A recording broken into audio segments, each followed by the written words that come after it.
Hello friends, welcome to Abhipedia powered by Abhimanyu IAS. My name is Manish Mittal and in this video we will be discussing some more multiple choice questions for geography.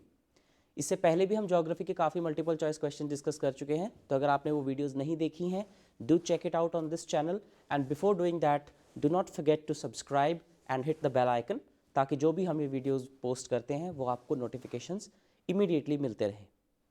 इस video में भी हम geography को ही continue करेंगे, कुछ और multiple choice question discuss करेंगे. So let us start. First question, India की ज्योग्राफी के ऊपर ये क्वेश्चन है. Consider the following statements about India. First, India has an area of about 3.28 million square kilometres. Second, India is located in the south eastern hemisphere. Third, the latitudinal extent of India is 8 degree 4 minutes north and 37 degree 6 minutes north latitude, and the longitudinal extent is 68 degree 7 to 97 degree 25 eastern longitude. इनमें से कौन कौन सी statements correct हैं? Only one, 1, 2 and 3, only 3 and 4 और 1, 3 and 4. थोड़ा सा straight forward सा ही question है, फैक्चुअल क्वेश्चन है. इनमें से क्या क्या इंडिया की ज्योग्राफी के बारे में सही है? लॉन्गिट्यूडिनल, लैटिट्यूडिनल एक्सटेंट, इसकी लोकेशन और इसका एरिया, ये तीन चीज़ें आपसे यहाँ पर पूछी गई हैं. देखिए, सबसे पहले अगर एरिया की बात करें तो इंडिया का एग्जैक्ट एरिया है 32,87,263 स्क्वायर किलोमीटर्स, जो कि अप्रॉक्सीमेटली 3.28 मिलियन स्क्वायर किलोमीटर्स ही बनता है. तो ये स्टेटमेंट आपकी करेक्ट है. दूसरा, India is located in the south eastern hemisphere. अब ये एक इमेज देखते हैं हम, ये this is the image of the globe. तो इसमें this is sorry not this this is the dividing line, जिसे हम ग्रीनिच मीन टाइम भी कहते हैं, GMT भी कहते हैं, राइट. और ये जो है दिस इज द इक्वेटर. तो इसके ऊपर वाला नॉर्थ हेमिस्फीयर है, इसके नीचे वाला साउथ हेमिस्फीयर है, इसके इस तरफ वाला ईस्टर्न हेमिस्फीयर है और इसके इस तरफ वाला वेस्टर्न हेमिस्फीयर है. तो यहाँ पर अब क्वेश्चन में है that India is in the south eastern hemisphere, लेकिन अगर हम ध्यान से देखें तो इंडिया इसके नॉर्थ ईस्टर्न हेमिस्फीयर में है. North hemisphere as well as eastern hemisphere, north and east. तो नॉर्थ ईस्टर्न हेमिस्फीयर में है, ना कि साउथ ईस्टर्न हेमिस्फीयर में. तो ये वाली स्टेटमेंट आपकी गलत हो जाती है. बाकी दोनों जो है ये भी करेक्ट हैं स्टेटमेंट्स, ये बड़े फैक्चुअल क्वेश्चंस हैं. तो 1, 3 and 4 आपका सही हो जाएगा. Option D is your correct answer. बहुत ही सीधे से फैक्चुअल बेस्ड क्वेश्चंस हैं, राइट. तो ग्लोब पर इसकी लोकेशन, इसका एरिया, ये आपको पता होना चाहिए. Question number 2, which among the following pairs of places have most marked differences in total rainfall per annum even though located on the same latitude? इनमें से कौन से ऐसे पेयर है जिसके दोनों शहर ऑलमोस्ट सेम लैटिट्यूड पर लोकेटेड हैं, यानी कि ऑलमोस्ट सेम जो है पैरेलल पर लोकेटेड हैं, लेकिन उनमें रेनफॉल का डिफरेंस बहुत ज़्यादा है? Options are A Bangalore and Madras, B Bombay and Visakhapatnam, C Ajmer and Shillong और D Nagpur and Calcutta. Easy question है ये, बहुत ज़्यादा डिफिकल्ट क्वेश्चन नहीं है.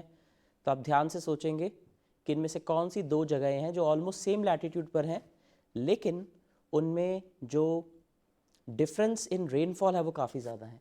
पहले तो इनमें से ये देखने की कोशिश करते हैं, सारे बहुत ही आसान से शहर हैं, कि इनमें से कौन से दो ऐसे शहर हैं जो सेम लैटिट्यूड पर नहीं हैं, ऑलमोस्ट सेम लैटिट्यूड पर नहीं है. जैसे बॉम्बे और विशाखापट्टनम जो है ये सेम लैटिट्यूड पर नहीं है. अगर हम इंडिया के मैप की बात करें कुछ इस तरह से, तो बॉम्बे जो है वो यहाँ पर है, विशाखापट्टनम यहाँ पर है, तो ये सेम लैटिट्यूड पर नहीं है. तो ये तो सीधा ही आप ऑप्शन इसको बाहर कर सकते हैं. देन बेंगलोर एंड मद्रास, ठीक है, ऑलमोस्ट सेम लैटिट्यूड पर हैं ये, but still there is difference. Nagpur and Calcutta, yes, they are almost on the same latitude, and Ajmer and Shillong also are almost on the same latitude. तो यहाँ पर answer आ जाएगा C, Ajmer and Shillong. Ajmer is in the hot desert of Rajasthan, जबकि जो शिलोंग है it is in Meghalaya, जो कि इंडिया का सबसे ज़्यादा रेनफॉल फेड रीजन है। So there is a lot of difference between these two places as far as annual average rainfall is concern. तो आंसर आ जाएगा Ajmer and Shillong. Again a question related to climatology, जो कि बहुत ईजी आंसर किया जा सकता है। Question number 3, consider the following statements with reference to land and sea breezes. Land और सी ब्रीज के कॉन्टेक्स्ट में इनमें से कौन सी स्टेटमेंट सही है? In mid latitudes the Coriolis deflection causes turning of a well developed onshore sea bridge. Second, it's a thermally induced wind regime. इनमें से कौन सी स्टेटमेंट करेक्ट है? लैंड और सी ब्रीज होती है, लैंड ब्रीज होती है जो लैंड से सी की तरफ चलती है, और सी ब्रीज होती है जो सी से लैंड की तरफ चलती है। कोस्टल एरियाज में ये ब्रीजेज जो है चलती हैं। तो इनमें से कौन सी स्टेटमेंट करेक्ट है? क्या ये एक थर्मली इंड्यूस्ड विंड रिजीम है, यानी कि क्या ये टेम्परेचर डिफरेंस की वजह से होती हैं ये विंड्स? एंड सेकंड, क्या मिड लैटिट्यूड्स में कॉरियोलिस डिफ्लेक्शन की वजह से जो ऑनशोर सी ब्रीज है वो टर्न हो जाती है? So which of this statements is correct? देखिए, अगर हम पहले डायग्राम को देखें तो ये एक डायग्राम है जिसमें सी ब्रीज और लैंड ब्रीज दिखाई गई है।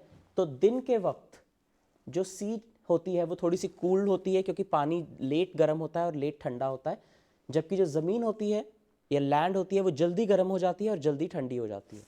तो दिन के वक्त जो लैंड है वो जल्दी गर्म हो जाती है सनलाइट की वजह से, तो यहाँ पर लो प्रेशर आ जाता है, और सी अभी रिलेटिवली ठंडी होती है, तो हाई प्रेशर से लो प्रेशर की तरफ हवा चलती है, यानी कि कोस्टल एरियाज में दिन के वक्त सी ब्रीज चलती है, और रात के वक्त जो सिनेरियो है वो उल्टा हो जाता है, क्योंकि लैंड जल्दी ठंडा हो जाता है तो वहाँ पर हाई प्रेशर डेवलप हो जाता है, जबकि जो सी है वो अभी भी दिन की गर्मी की वजह से थोड़ी लेट ठंडी होती है, तो अभी यहाँ पर लो प्रेशर होता है।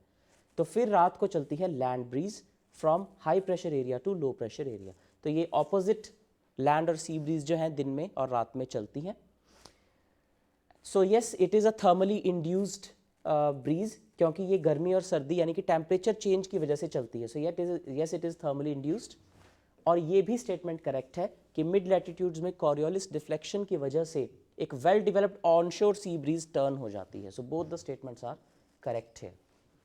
तो यहाँ पर आप इसकी एक्सप्लेनेशन देख सकते हैं। अगर आप इस PDF को डाउनलोड करना चाहते हैं, you can download it free of cost by clicking on the link in the description. Description में लिंक दिया हुआ है, वहाँ पर क्लिक करके आप खुद को रजिस्टर कर सकते हैं, and then you can download this PDF and all other PDFs जितने भी आपके यूट्यूब पर लेक्चर्स हैं उन सब की PDFs आप रिवीजन के लिए डाउनलोड कर सकते हैं। Question number 4, Duncan passage is situated between.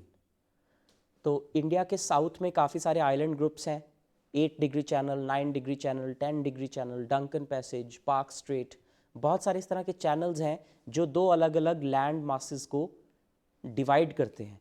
तो उसी में से एक है डंकन पैसेज। ये कौन से दो आइलैंड्स को या आइलैंड ग्रुप्स को डिवाइड करता है? Options are A, north Andaman and south Andaman, B, south Andaman and little Andaman, C, little Andaman and Car Nicobar, और डी, लेकेडाइव एंड मिनिकॉय। तो इसके लिए हम ये इमेज देखते हैं। इस इमेज में अंडमान एंड निकोबार आइलैंड्स आप देख सकते हैं। सो यहाँ पर जो डंकन पैसेज है, दिस इज डंकन पैसेज, और ये डंकन पैसेज है साउथ अंडमान और लिटिल अंडमान के बीच में, right? South Andaman and little Andaman के बीच में। तो आपका आंसर हो जाएगा B, south Andaman and little Andaman. इसके अलावा आपको 8 डिग्री चैनल पता होना चाहिए, 9 degree channel and 10 degree channel. Okay, question number 5, this is a question from economy, geographical economy you can say. Revolutions को उनकी फील्ड के साथ आपको मैच करना है। बेसिकली करीब 10 तरह के रेवोल्यूशंस की बात करते हैं हम इंडिया में। तो कौन सा रेवोल्यूशन, जैसे ग्रीन रेवोल्यूशन फूड ग्रेन्स के लिए, it is very popular, but there are so many other revolutions like blue revolution, white revolution, yellow revolution etcetera. तो इनको आपने सही मैच करना है।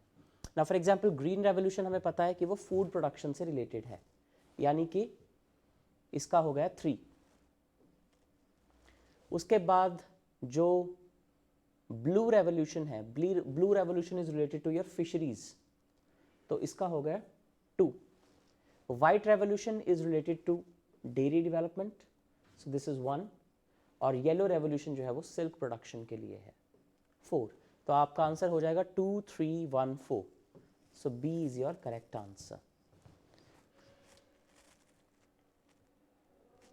ओके, सो ब्लू रेवोल्यूशन, उसकी थोड़ी सी details, then green revolution, white revolution and yellow revolution. Next question, largest sugar cane growing state of India. बहुत ही सिंपल सीधा सा question, which of these is the largest sugar cane growing state in India?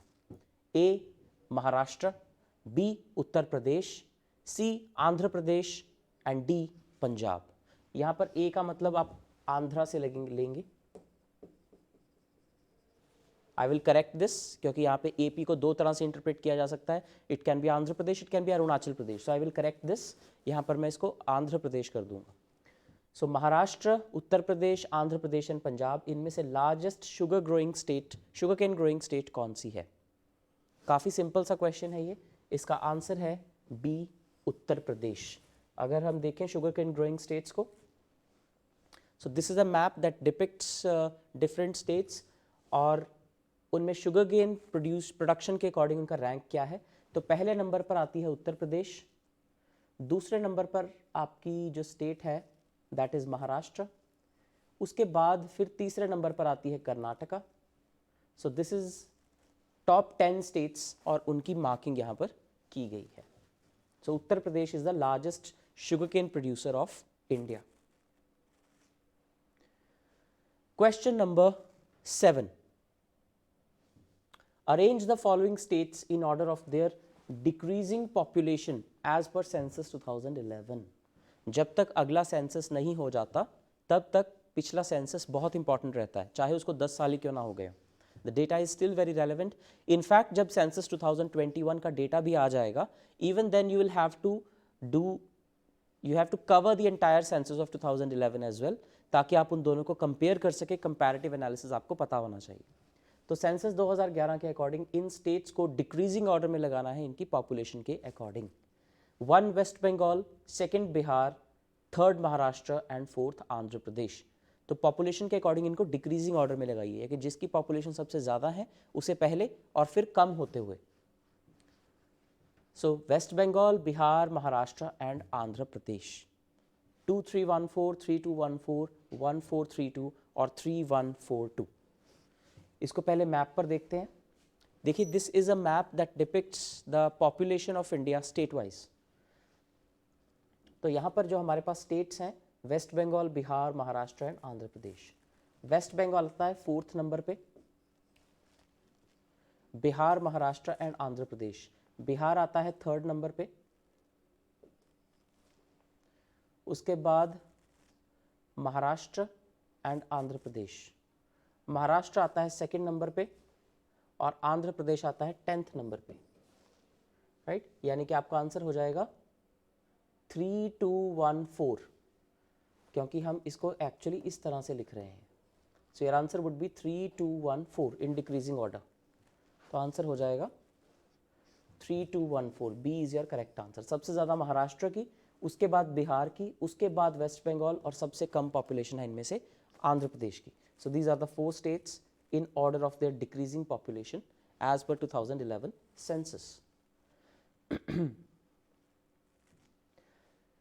Next, question number 8. Tank irrigation is practiced in peninsular India because हमें पता है कि northern India में tubewell irrigation और कैनाल बेस्ड इरिगेशन काफ़ी ज़्यादा practice की जाती है। इसी तरह साउथ इंडिया में यानी कि पेनिनसुलर इंडिया में टैंक इरिगेशन ज़्यादा होती है। इसके क्या कारण है? Number 1, undulating relief and hard rocks make it difficult to dig canals and wells. Second, rivers are rain-fed. And third, compact nature of population and agricultural fields. इनमें से क्या कारण है टैंक इरिगेशन प्रैक्टिस करने का? पहला जो पॉइंट है अनड्यूलेटिंग रिलीफ एंड हार्ड रॉक्स, ये सही है। वहाँ पर जो रॉक है वो बहुत ज़्यादा हार्ड है। जो डेक्कन प्लेटू रीजन है वो काफ़ी ज़्यादा सॉलिड हार्ड रॉक का बना हुआ है, इसलिए वहाँ पर कैनाल्स वगैरह खोदनी बहुत ज़्यादा मुश्किल है, वेल्स खोदने भी बहुत मुश्किल है। सेकंड, जो रिवर्स हैं मोस्टली वो रेन फेड है, ये भी सही है, क्योंकि सदर्न इंडिया में, पेनिनसुलर इंडिया में हमें कहीं भी स्नो क्लैड माउंटेन्स नहीं मिलती हैं। देयर कैन बी 1 और 2 एक्सेप्शंस, लेकिन कोई ऐसा ग्लेशियर मेल्टिंग वाला वहाँ पर सिनेरियो नहीं है। इस वजह से ज़्यादातर जो रिवर्स हैं वो रेन फेड रिवर्स हैं। Third, compact nature of population and agricultural fields, ये पॉइंट गलत है। कॉम्पैक्ट नहीं है, in fact it is the exact opposite, it is scattered. Scattered nature of population and agricultural fields favours tank irrigation, इसलिए जहां जहां पर इरीगेशन की जरूरत है वहां पर टैंक से इरीगेशन कर ली जाती है। कॉम्पैक्ट यहां पर एग्रीकल्चरल फील्ड्स नहीं है, दे आर वाइडली स्कैटर्ड। तो आपका आंसर हो जाएगा 1 and 2। This is the correct answer. थोड़ा सा कंसेप्चुअल क्वेश्चन था। Question number 9, which of the following states of India is the most densely populated? Again a question from population geography. किनमें से कौन सी state सबसे ज़्यादा डेंसली पॉपुलेटेड है? देखिए, ये ज़रूरी नहीं है कि आपको सबसे डेंसली स्टेट ही पता हो तो आप आंसर कर पाएंगे। आपको जो ऑप्शन में दी गई हैं इनमें से सबसे ज़्यादा डेंसली पॉपुलेटेड कौन सी है, that is what the question is asking. A Andhra Pradesh, B Bihar, C Uttar Pradesh और डी वेस्ट बंगाल। इनमें से कौन सा राज्य सबसे ज़्यादा जनसंख्या घनत्व वाला या फिर पॉपुलेशन डेंसिटी वाला राज्य है? Again let us see a map. तो इस मैप के अकॉर्डिंग अगर हम देखें सबसे ज़्यादा पॉपुलेशन डेंसिटी अगर हम स्टेट्स और यूटीज़ को कंबाइन कर लें तो वो है दिल्ली की। Delhi has the highest population density, 11,000 से भी ज़्यादा पर स्क्वायर किलोमीटर लोग यहाँ पर रहते हैं। लेकिन अगर हम स्टेट्स की बात करें तो Bihar has the highest population density, 1102 population density है बिहार की। तो यहाँ पर आपका आंसर हो जाएगा B, Bihar. Bihar has the highest population density as per census 2011। Question number 10, consider the following statements regarding distribution of minerals in India. India में खनिज पदार्थ या मिनरल्स जिस तरह से डिस्ट्रीब्यूटेड हैं उस पे इनमें से कौन सी स्टेटमेंट करेक्ट है? Number 1, most of the metallic minerals in India, metallic minerals occur in the peninsular plateau region in the old crystalline rocks. ज़्यादातर जो मेटालिक मिनरल है वो पेनिनसुलर प्लेटू के ओल्ड क्रिस्टलाइन रॉक्स में मिलते हैं। Second, over 95% of coal reserves occur in the valleys of Damodar, Son, Mahanadi and Godavari. Third, most of the major mineral resources occur in the to the west of a line linking Mangaluru and Kanpur. ये 3 points हैं यहाँ पर। इनमें से कौन सी statements correct हैं? 1 and 2, 2 and 3, 1 and 3 और all of the above?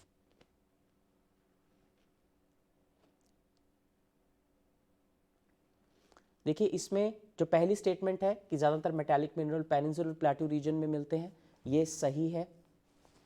Second, over 95% of coal reserves occur in the valleys of Damodar, Son, Mahanadi and Godavari, ये भी सही है, जिसे हम छोटा नागपुर प्लेटू रीजन भी कहते हैं। थर्ड है कि ज़्यादातर mineral resources occur to the west of a line linking Mangaluru and Kanpur.